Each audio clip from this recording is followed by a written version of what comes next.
pressure. Atmospheric pressure, we use what apparatus to calculate? We use barometer, right? The invert test tube with the mercury, we use that to calculate atmospheric pressure. So the U-tube manometer, this one you see on the screen, is used to calculate pressure of a gas inside a tank, okay, inside a container. Now, how it works is that initially, if I did not connect to the tank, let's say I take a U-tube and I fill it up with water, you'll see that the level of the water will be at the same height. Why the same height? Because the atmospheric pressure is the same, right? Both tubes are exposed. So the same atmospheric pressure is pressing on both the surface. So here, same here, A and B, right? And if I connect one end to a pressure tank, a gas tank, just like this one here, then depending on the pressure, which one is greater? Is it the pressure inside here, gas X is greater, or is it the atmospheric here is greater? It will readjust the height of the level of the liquid, okay? So if I do like this, once you connect one end to the tank, then the level rise on the right, and then the level drops on the left. That means here, you know that the pressure of gas X is larger than the atmospheric pressure because it presses against it, right? So the water level rises here. Now, we draw a line. You have learned that liquid pressure, same height, same pressure, right? So this height we kind of measure from the bottom. This is the same height. Point A and point B, they have the same pressure. Okay, so we know that pressure of gas X is greater than the atmospheric pressure, but how much greater? How much greater? We say the difference, right? The difference between the gas X and the atmospheric pressure is given by this height of liquid here. Okay, this height of liquid, whatever is the height here, gives us the pressure difference because I can write here, pressure at A is the same as pressure at B. Pressure at A is all gas X, and pressure at B is you have this column of liquid pressing onto the point, and then on top of it, you have the atmosphere pressing on it. So you got 2 PATM plus the H rho G. Why H rho G? Because this is liquid, right?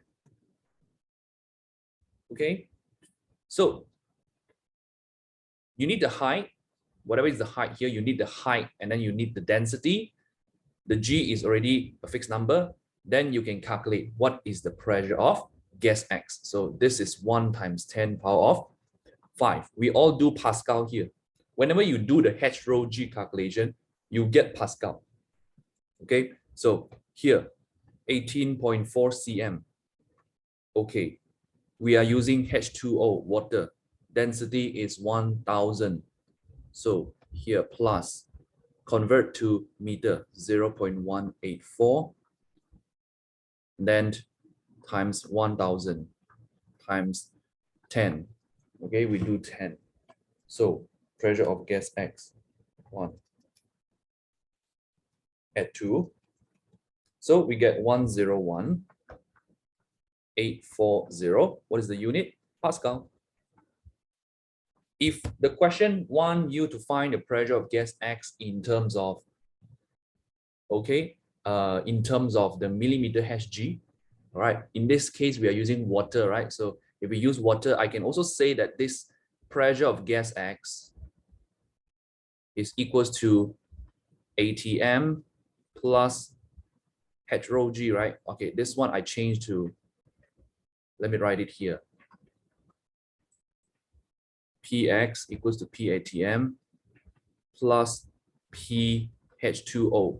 What is the atmospheric pressure in terms of the water? If you remember from last lesson, we invert the barometer. What happens if I use water? If I use water as the liquid, If I use mercury, right, then you see the height is 76, right? 76 cm. But if I use water, H2O, this one we calculated that it will rise up to 10 meter.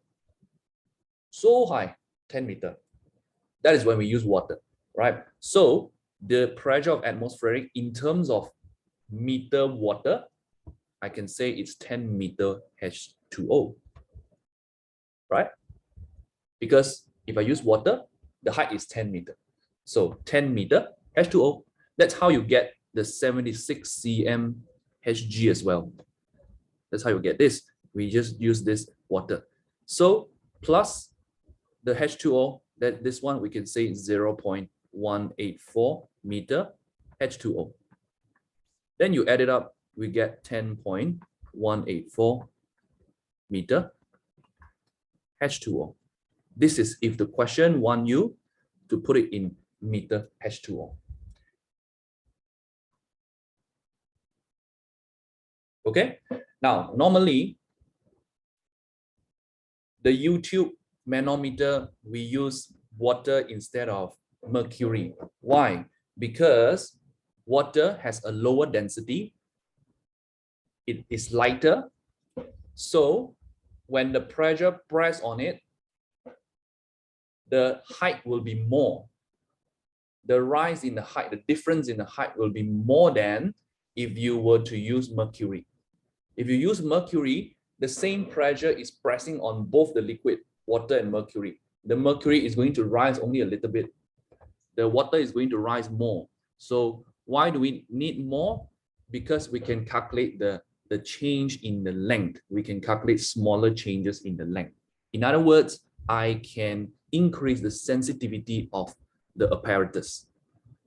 Okay, I can see small difference in the change in the pressure. So normally the manometer we use water as the liquid, but sometimes you see mercury as well, or a mix of mercury, oil, and water. Okay, now sometimes when you connect to a gas Y, you see here it rises and then here it drops. Okay, which pressure is greater? Here it drops, here it rises. That means the atmospheric pressure is stronger, right? It presses against it. So we draw a line again from here, the 2 points having the same pressure, then we find out what are the pressure acting on it here. A, B. PA equals PB. PA is gas Y plus this amount of column. Okay, so let's say we put 60 cm. Okay, 60 cm mercury. So H rho G equals to PB. What's the PB? Only the atmosphere is acting here. So P ATM. All right, then you just adjust a little bit the equation. Gas Y equals to P ATM. You have to minus out the H rho G. Okay, so 1 times 10 power 5 minus 0.6. What is the density of mercury? 13600 in kg meter cube times 10.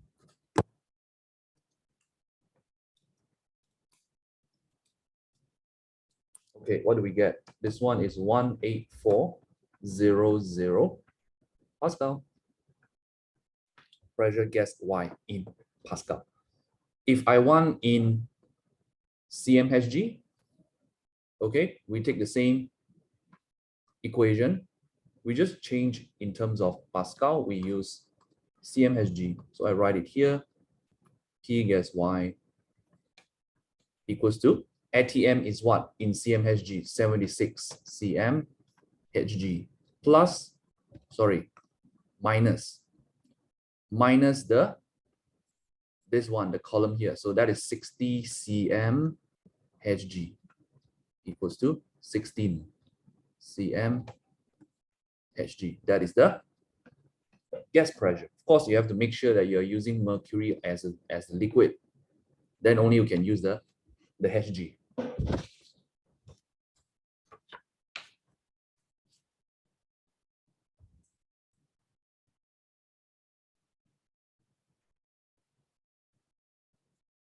Okay, so these simple problems on the open tube manometer. Later, when I give you the exercises, you do the exercises, then you will come across with many types of manometer. Sometimes they add 2 types of liquid, right? Sometimes they got 3 types of liquid.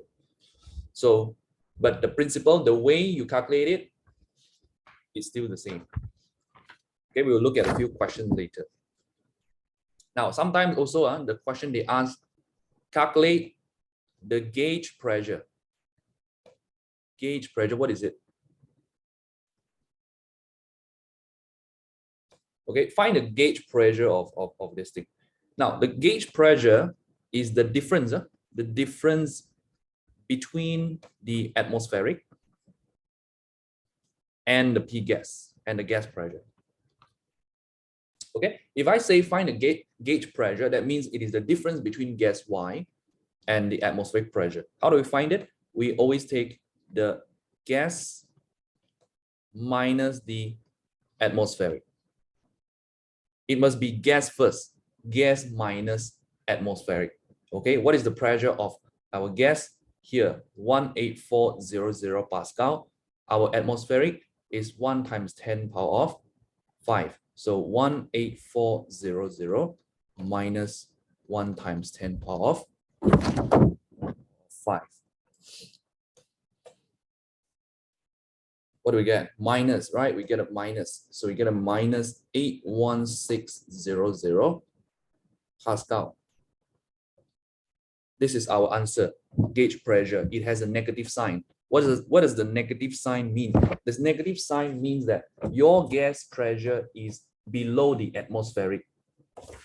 Your gas pressure is less than the atmospheric. So if you get a positive value, that means your gas pressure is above the atmospheric. Okay, so that is why the sign matters. That is why I say you take the gas minus the atmospheric pressure. Okay, not the other way around. So if I say a gas that has a positive gauge pressure, what does it mean? That the pressure of the gas is higher than the atmospheric. Okay, so that is the difference.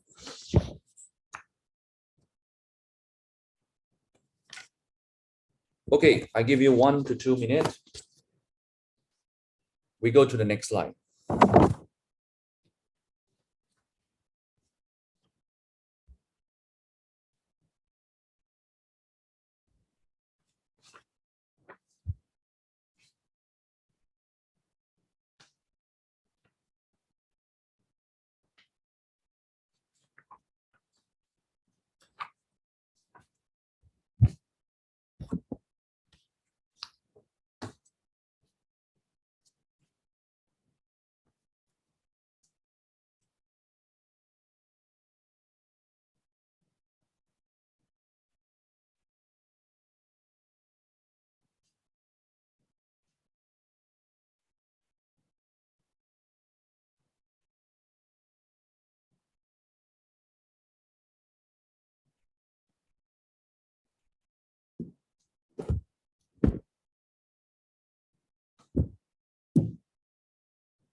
Okay, next slide.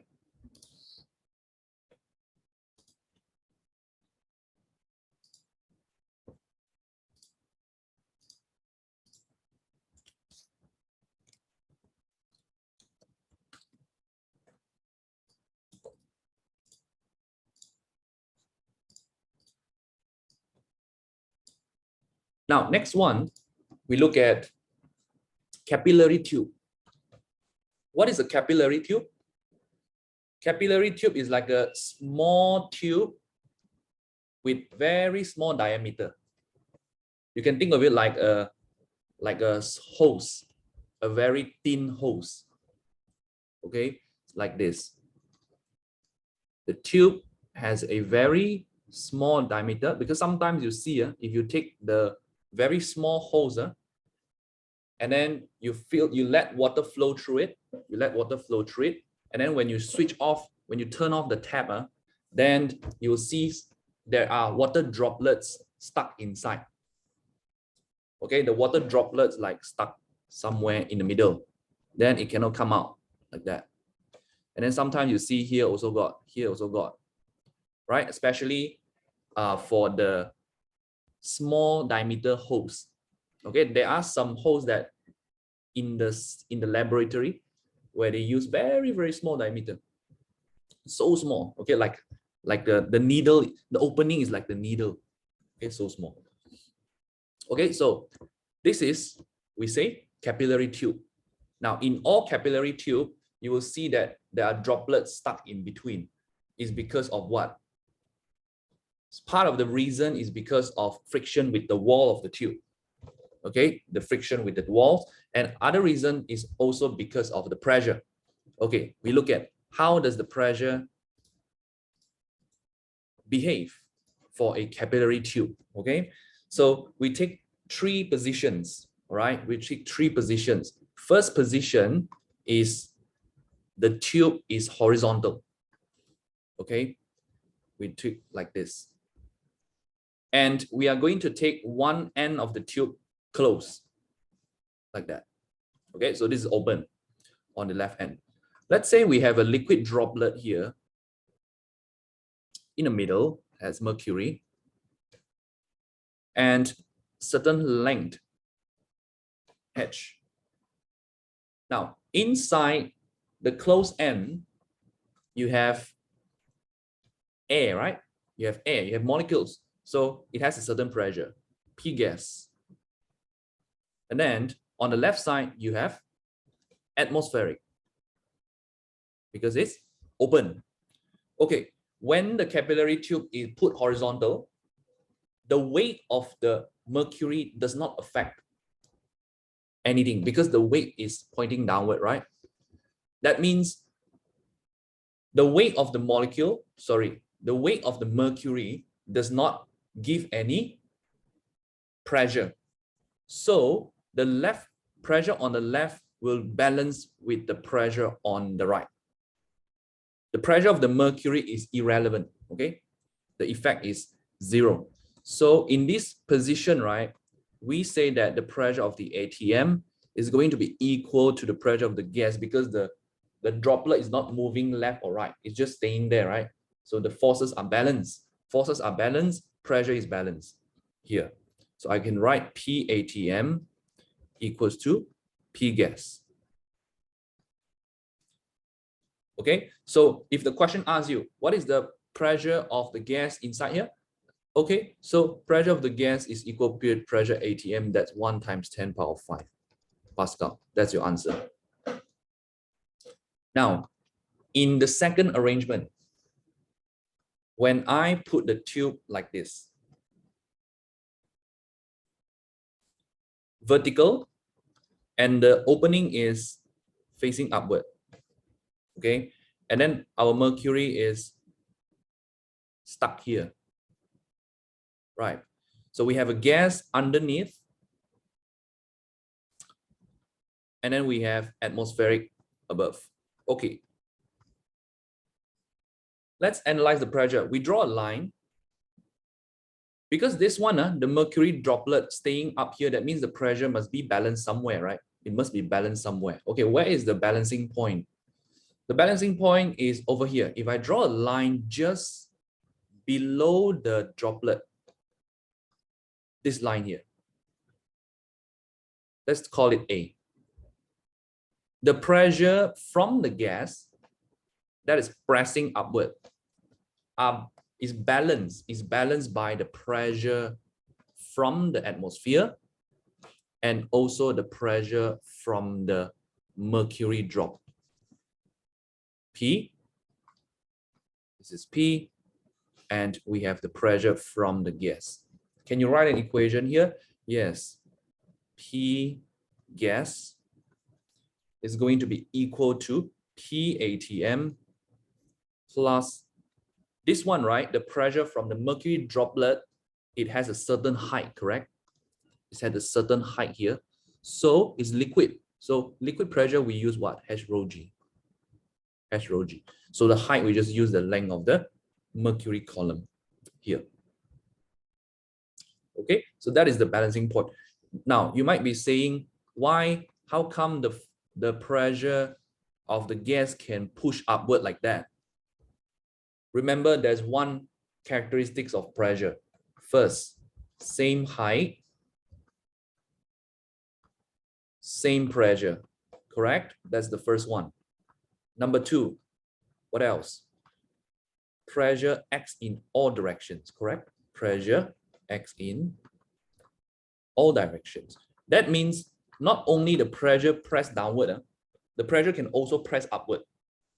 Okay, that's one thing, one unique characteristic about liquid pressure. Normally, when you put an object on a surface, the pressure can only press down. There's no pressure pressing up. But for fluid, when I say fluid, it means gases and liquid. They can exert pressure from all directions, downward or upward also can. So gas is a fluid. So that means that they can exert the pressure upward here. Okay, so if I draw a line here, that is the balancing point between all the three pressures. Okay, understand? Now, what is the third one? Increase with depth, right? The depth increase, the pressure increase. Okay, this is for vertical position. Vertical, we say upright. Upright, it's horizontal. The last one, inverted.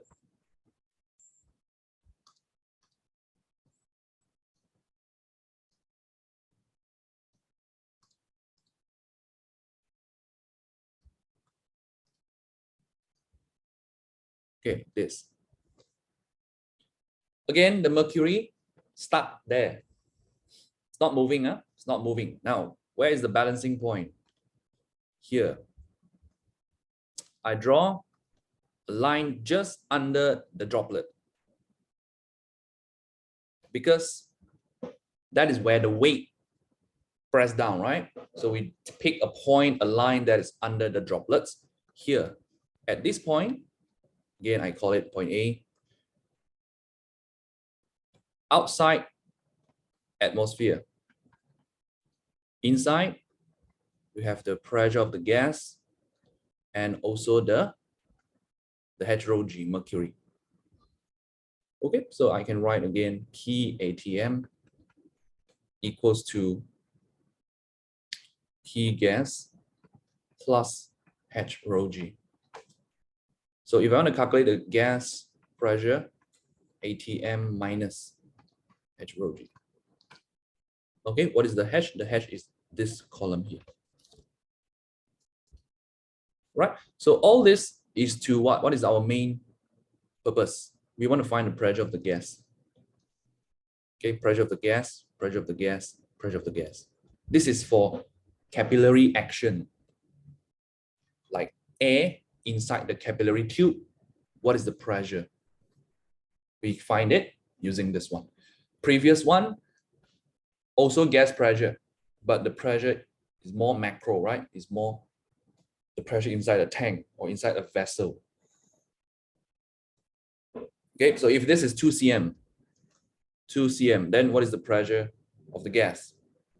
Okay, we can do like this, PATM 76 cm Hg minus this one, the pressure of the mercury, 2 cm Hg. Okay, then 74 cm Hg become my gas pressure. Okay, you get this? If they want in Pascal, then you do 1 times 10 power 5. And this one you put in the height, density, and the G. You get the Pascal.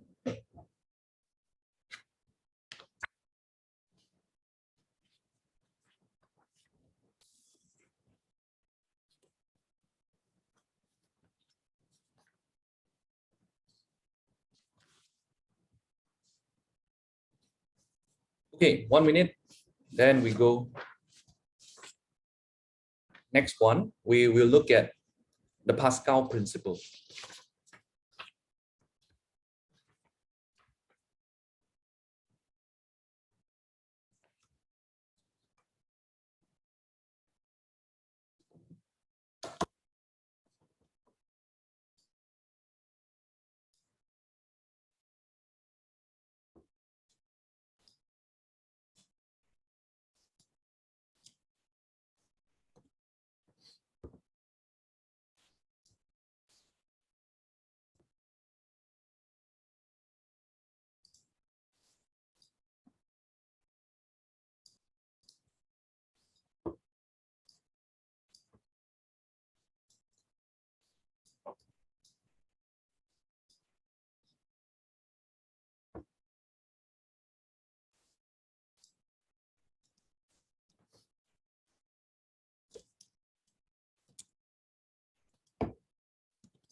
Right, finish. Next one, huh?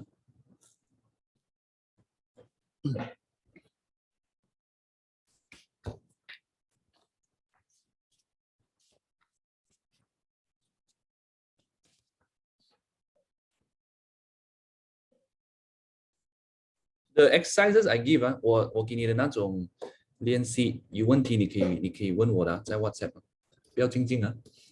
如果不懂啊什么啊，你都可以拿来。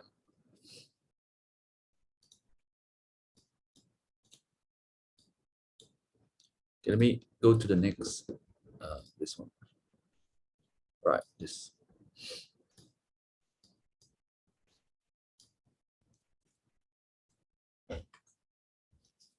Okay, now Pascal principle is important in hydraulics. What is hydraulics? In the vehicle, the power steering requires the help of hydraulics. Okay, otherwise it would be very difficult to turn the steering wheel. Same as for airplanes. You want to control the wings. You want to control the ailerons. You want to control the rudder. Okay, all these are the control surfaces of the airplanes. How do you control it? You need hydraulics as well, because without hydraulics, you don't have enough force. Your force, because it requires huge amount of force to control, to move all these surfaces, these control surfaces. So you are going to need the hydraulic system to help you to amplify the force that you can apply on these surfaces, like the car braking system as well. When you press the brake, and then what happens when you press the brake? Behind the brake, there's a piston. When you push the brake, it pushes the piston behind it, right? And what's inside the piston? There are two pistons. One piston is at the brake, the one that you step on. Another piston is at the wheels. So what happens is that when you press the brake, you press the first piston, and then it moves the second piston. What is inside? What is between the first and the second piston? In between the first and the second piston is liquid, fluid. Okay, fluid. Right? So when you move the first piston, the second piston move also. That means your force is being transferred to the brake pad. The force, when you press the brakes, the force is being transferred to the brake pads with the help of the hydraulic oil. Okay, and also not only the force is transferred, it is also amplified. It is amplified. Okay, you only apply a little bit of force, but then on the other side, the force becomes very large. The force becomes very large, it can stop the wheel. Same for the airplanes. You control from the cockpit. From the cockpit, you control, you apply only a little force. You step on the pedal, okay? You only apply a little bit of force, but then the force is amplified. That it can use to change the position of the wings. Okay, so that is hydraulic system. In any machinery, you are going to need hydraulics because we don't have enough force. You need the force to be amplified. Now let's look at how it works. Here, it is based on the Pascal principle. What is Pascal principle? Now, before I go to it, before I go through the technical definition and stuff, I want to make something clear here, is that let's say you have a rubber container. You have a rubber container that is filled with air. Okay, think of it like a balloon. Okay, a balloon that filled with air. Can I compress the balloon? I can compress the balloon, right? Because the air particle, they are very far apart. There are huge spacing between the particles, so I can compress it. That means if I press the balloon, then I change the shape of the balloon. Okay, let's say I become heat like this. It becomes like this. Still, the air is inside, right? And I can also make the balloon smaller. I compress it like this. Now it got smaller, and all the particle now has less room to move. Okay, so what happens when they have less room to move? They are now denser. If I compress it, what happened to the density? The density will increase. It becomes denser. Why become denser? Because same mass, but less space. Okay, density is equals to mass divided by volume. Same mass, but less volume. So your density increase. Okay, so that means when I compressed it, what happened to the air? The air will become denser. Okay, and also I can compress it. The point here I'm trying to make is that air is compressible. Okay, you want to take this down. Air is what? Air is compressible.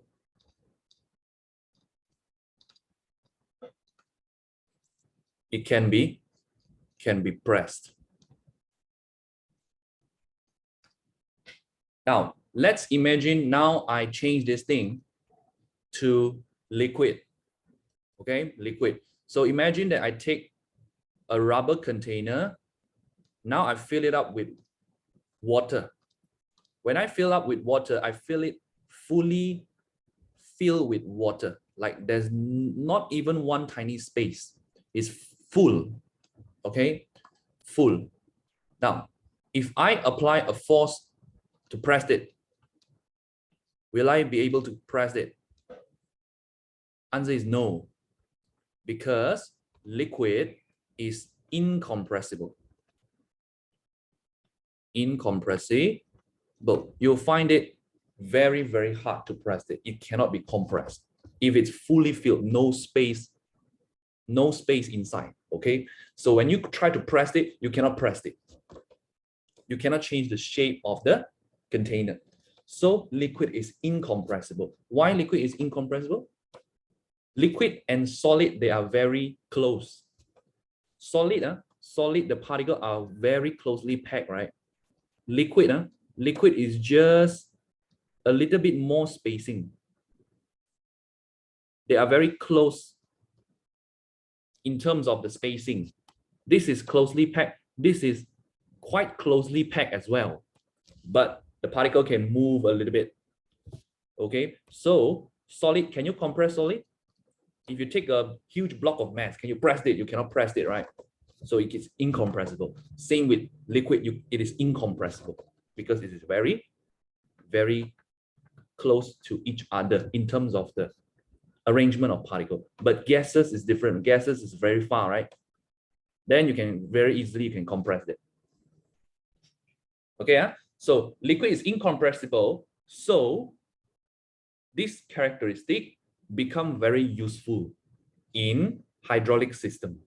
Hydraulic system, we use liquid. Why? Because we want the liquid to be incompressible. Why do we want the liquid to be incompressible? You see, here, I fill this with liquid. Now, in the actual case, this one is hydraulic fluid, not water, okay? It's the oil, hydraulic oil. Here, why we want it to be incompressible is because when we press one side, force number one, I press the piston down, the piston press the liquid, the force is transmitted to the other side. Because you cannot compress the liquid, right? So when you press down the piston, the other piston has to go up. Okay? 因为你不能够按那个 liquid 啊，所以你 press the band， 它另外一个 piston 一定要上来。如果你用空气，怎样？你这边 press， 你这个 piston 可能不会动。为什么？因为你的空气可以给 compress，because your air can be compressed. Right? So maybe if you use air, then you press until a certain point, then only this piston will start to rise. Maybe you press the air until here, this piston until here. Then only here start to rise, because when the air got denser, then only they will rise. But liquid is different. Okay, liquid is different. You cannot compress. So this one must rise. When you press here, it must rise. So that means the force is also produced on the other side. Okay, now the piston, the piston here got a certain area. Okay, it's circular piston. So the area is what? Pi r square. Okay, pi r square. So depending on the area, I have a force pressing down with the area, then I have pressure. P1 equals to F1 over A1. Okay, so now when I press the piston, now I'm applying pressure P1 on the liquid. According to Pascal principle, okay, now Pascal principle come in. What is it? It says that the pressure that you apply is transmitted to the other side equally. Read this one. Pascal principle state that pressure applied to an enclosed fluid is transmitted uniformly to every part of the fluid and to the wall of the container. So that means P1 is going to press here everywhere, right? Here, here, here, and also the bottom of the piston, number 2. So P1 got transferred over here. Here, maybe I name it as P2. I know that P1 is going to be equal to P2. Who say this? Not me. Pascal principle says that P1 equals to P2. Okay, what is the condition? The condition is enclosed fluid. Fluid. What fluid? Liquid. Can it be gas? No. Liquid. And there's one more condition. There must be no air bubble. Sometimes the question they like to ask, what happens when there's air bubble in the middle, in between here? When you have air bubble, let's say over here, you got air bubble, the pressure P1 is used to compress the air bubble. So what happened? The P1 is used to compress the air bubble, then there are pressure loss. Maybe you have 100 here, 10 is used to compress the air bubble, then reaching over here is only 90. You have more air bubble, 100 here, 50 is used to compress. You have left only 50 until the next piston. So the transmission become ineffective. Okay, transmission what? Become ineffective. So the presence of air bubble causes transmission to become inefficient. That is why no air bubble.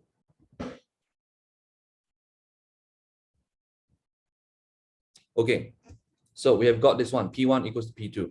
So P1 is what? F1 over A1. P2, F2 over A2. Okay, that means we have produced a force F2 on the other side. Now, looking at this equation, this one is the one that you need to remember. If you can see the green piston, right, is larger in terms of the area than the orange one. So let's say the green one is 2 times the area of the first one.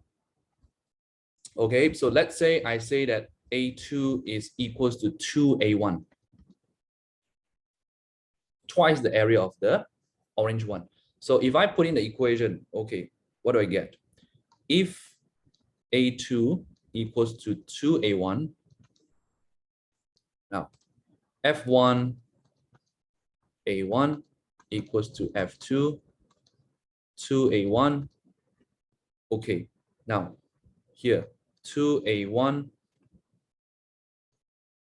F1 equals to F2 A1 cross 2F1 equals to F2. What do you get here?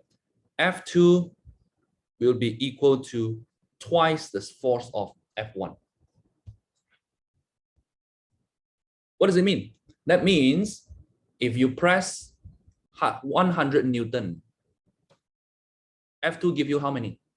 F2 give you 200 Newton. If you press 1000 Newton, F2 give you how many? 2000 Newton. If the error is twice. What happens if the error is 4 times? Then it gives you 4 times the force. You see how it amplifies the force by increasing the size of the piston. If you increase the size of the piston, then your force, you get very large force. So that is the application of the Pascal principle, is that we can amplify this thing. This thing is like a force multiplier. Okay, force multiplier. Because you can increase the input force, become output force. That is the working of the power steering. That is the working of the braking system of the car. That is the working of the hydraulic oil of the airplane. You have seen in the movies, right?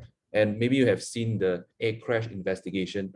Okay, there are some event where they said there's a leakage in the hydraulic system. And what happened? The pilot has to apply a very large force to pull the airplane up. Why? Because there's a leakage in the hydraulic system. So the force is not transferred. It's not transferred to the wings, to the control surfaces. Okay. So when there's a leakage in the oil, force can only be transmitted. So you need to apply very large force to control it. Okay, that is the reason here. Okay. Now, this is the advantage, right? We are talking about the advantage.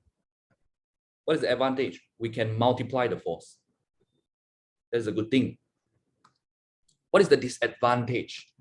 When you have something good, there's always something bad. What is the bad thing? Okay, you see.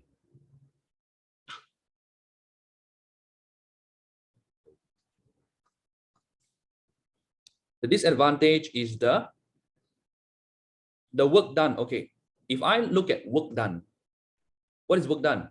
Work equals to force times distance, right? When I press the piston, when I press the first piston down, I'm doing work.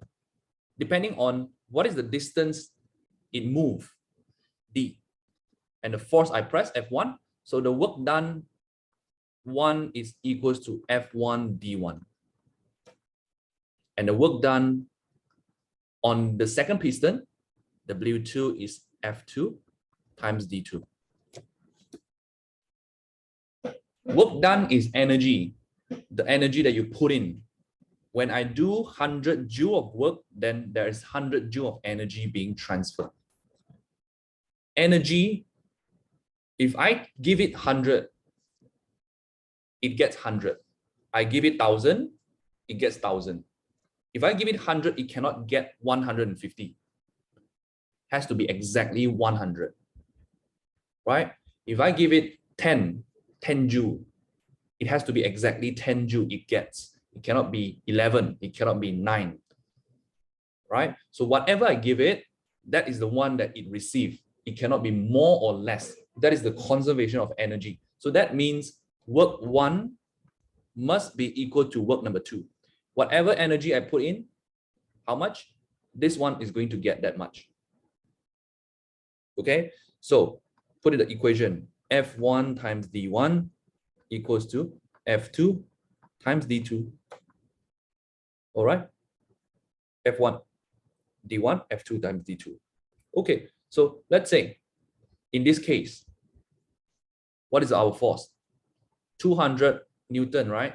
We press 100, we get 200 on the other side. Okay, so that means our force from here, F2 is twice F1.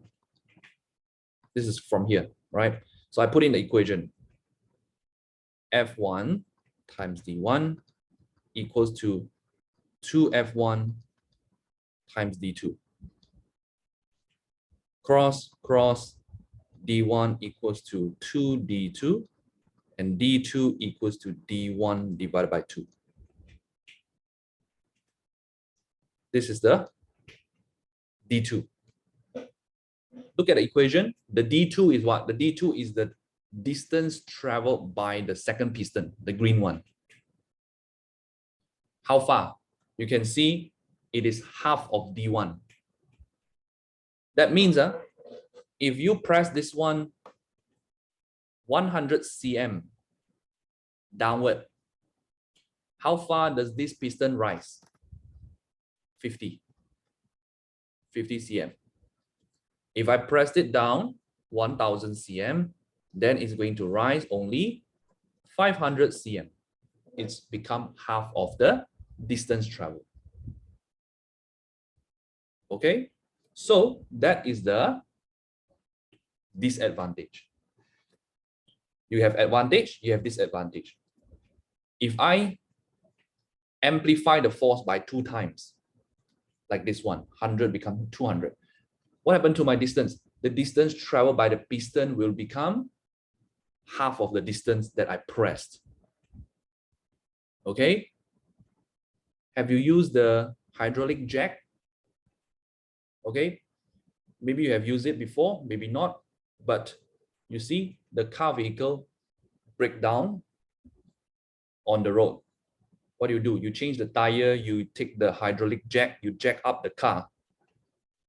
When you jack up the car, how many times you have to press, right? You have to press a lot of time, right? And every time you press, it only rises a bit.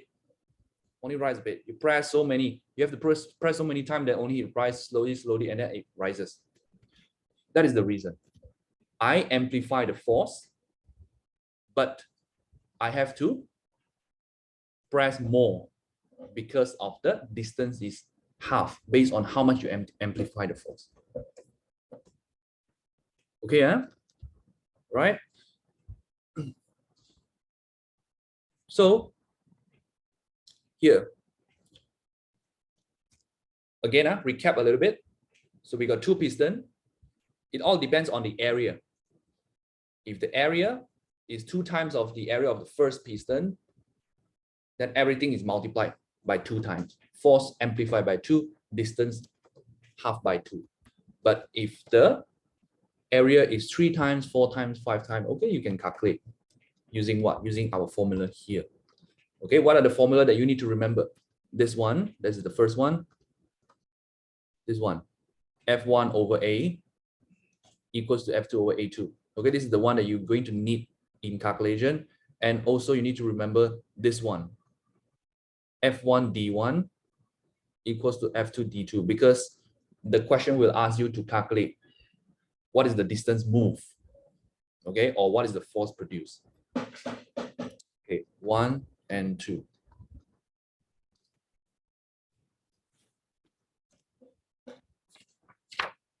Okay, I give you again 1 to 2 minutes. You take down whatever that you need to, and then we will continue to the next slide.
Okay, so very brief example. So let's say we have a force of 300, area given, and then we have a force, we want to find the force F2. So we just put in F1, A1, F2, A2.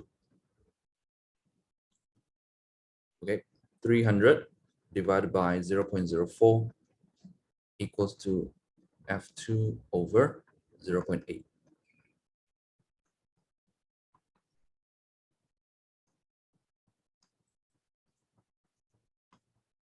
Equals to 6,000 Newton. Sometimes they give you the diameter instead of the area. So you might want to use the area of the cross section, pi r square. Okay, or you can use the pi d square over 4. Okay, sometimes they give you the radius, they give you the diameter, and also you want to be careful with the unit. With the unit, sometimes they give you in, because the piston is very small, usually they give you in cm or millimeter. Not millimeter, like in cm. Okay, so the F2 is 6,000. Now, and then they ask you calculate. First, calculate force, and then B, find how much the distance moved by the second piston. Let's say the first piston moved down by 25 cm. How much this one move up?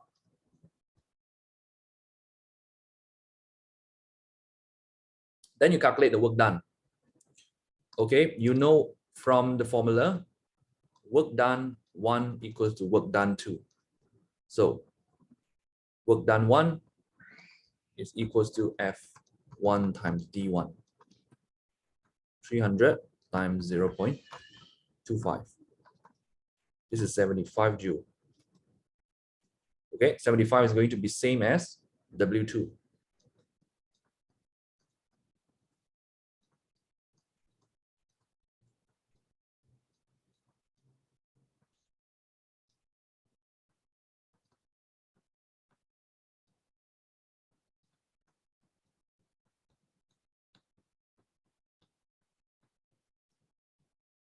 Okay, so D2 is 0.0125 meter, and we change it to cm, 12, so it's 1.25. Continue here. 1.25 cm. That is the how much it rises if you press down 25 cm.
Okay.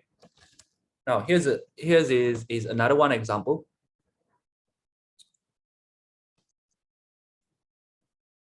Let's say we have a hydraulic system, okay, and then we've got 3 pistons. This is all fluid.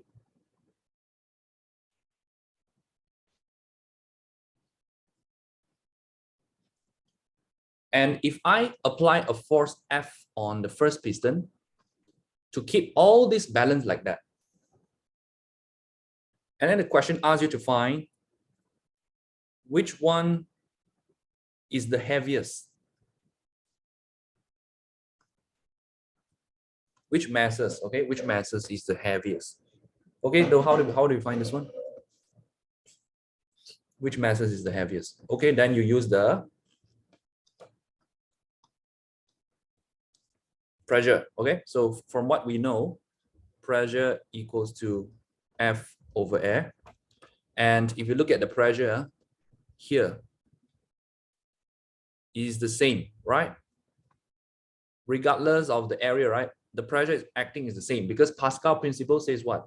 You apply pressure one is here, pressure one is here, pressure one is also here, it's all the same. So that means I can write P1 equals to P2 equals to P3. Okay, this is 1, 2, and this is 3. We are saying the pressure, not the force. Huh? The force is different, but the pressure is the same. Okay, so this one, F1 over A1, F2, A2 equals to F3, A3. Okay, now when the pressure is the same for everybody, you bring the area over there, you get force is directly proportional with A.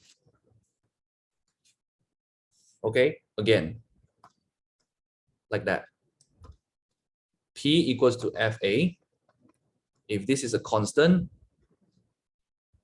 then I bring AP equals to F, then F directly proportional with area.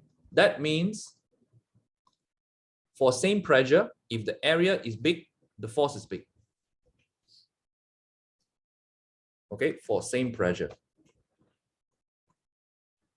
So which one is the greatest force? The greatest area has the greatest force. This one, F3, F2, and F1. So F3 is going to be bigger than F2, and that is going to be bigger than F3. Sorry, F1. Okay, and also you know force is mg, right? Force is mg. Everybody has g, so you cancel off all the g. You got m3 bigger than m2, bigger than m1.